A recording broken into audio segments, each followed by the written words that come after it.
Assalamualaikum warahmatullahi wabarakatuh. Perkenalkan, nama saya adalah Sawaludin. Saya di sini akan mempresentasikan proposal saya, di mana jenis proposal yang saya ambil yaitu proposal tindakan kelas atau PTK dengan judul Peningkatan hasil belajar kompetensi gaya menggunakan metode eksperimen pada peserta didik kelas 4 SDN Tanete, Kecamatan Kusanhilir, Kabupaten Tanah Bumbu.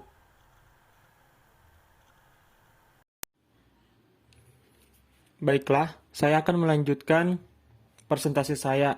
Yang pertama yaitu latar belakang masalah. Pada kompetensi gaya, tidak terpisahkan dari kehidupan manusia. Pengalaman belajar secara langsung berguna sekali dalam penerapan teknologi sederhana. Pengalaman belajar tersebut dapat diperoleh peserta melalui pengalaman langsung. Hal ini mengisyaratkan perlu memilih dan menentukan strategi pembelajaran yang tepat sehingga proses pembelajaran menjadi bermakna agar peserta didik dapat mencapai tujuan pembelajaran serta hasil belajar mencapai KKM yang telah ditetapkan.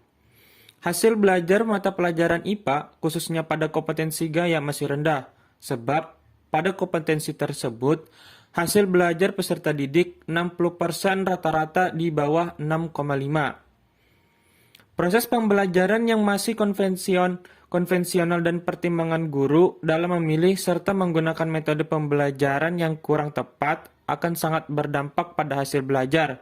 Selama ini, dalam proses pembelajaran, guru hanya mengandalkan metode ceramah yang hanya menuntut peserta didik sebagai pendengar dan penerima konsep pengetahuan, sehingga peserta didik belum dilibatkan secara maksimal.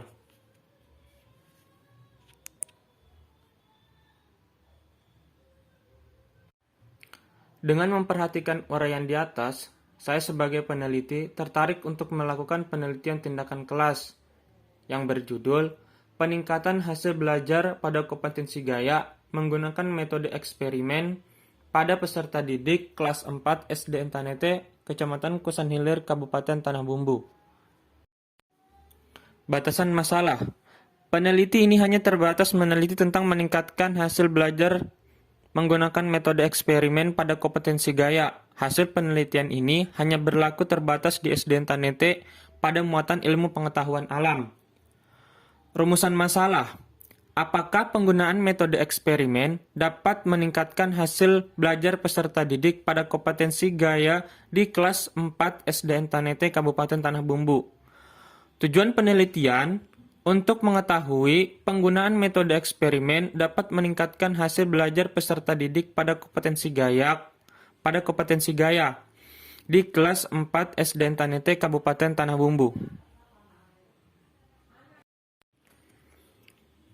Metode eksperimen merupakan pengembangan dari metode ilmiah yang terdapat dalam IPA. Metode ini membantu siswa dalam memahami materi sesuai dengan fakta yang sebenarnya, karena siswa dapat mengamati secara langsung fakta yang ada pada sesuatu benda atau suatu proses.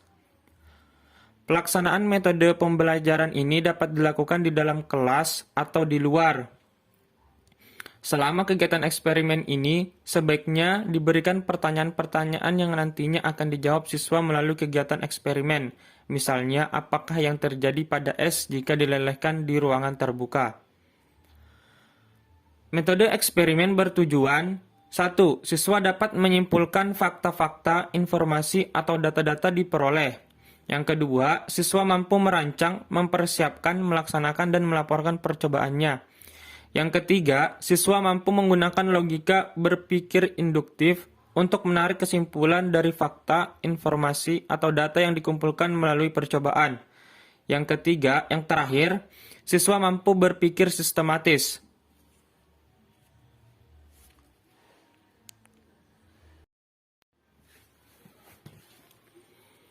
Langkah-langkah metode eksperimen. 1. Mempersiapkan alat bantu. Yang kedua, mempersiapkan petunjuk dan informasi tentang tugas-tugas yang harus dilakukan dalam eksperimen. Yang ketiga, pelaksanaan eksperimen dengan menggunakan lembar kerja atau pedoman. Eksperimen secara sistematis. Yang keempat, penguatan perolehan temuan-temuan eksperimen dilakukan dengan diskusi tanya-jawab dan tugas. Yang kelima, menyimpulkan hasil eksperimen. Keunggulan metode eksperimen: 1. Dapat membangkitkan rasa ingin tahu siswa. Yang kedua, dapat membangkitkan rasa ingin menguji sesuatu. Yang ketiga, menimbulkan rasa kurang puas, ingin lebih baik. Yang keempat, isi pembelajaran dapat bersifat aktual. 5. Siswa mampu membuktikan sesuatu. 6. Dapat mengembangkan sifat kritis dan ilmiah. Yang ketujuh, belajar membuktikan sesuatu.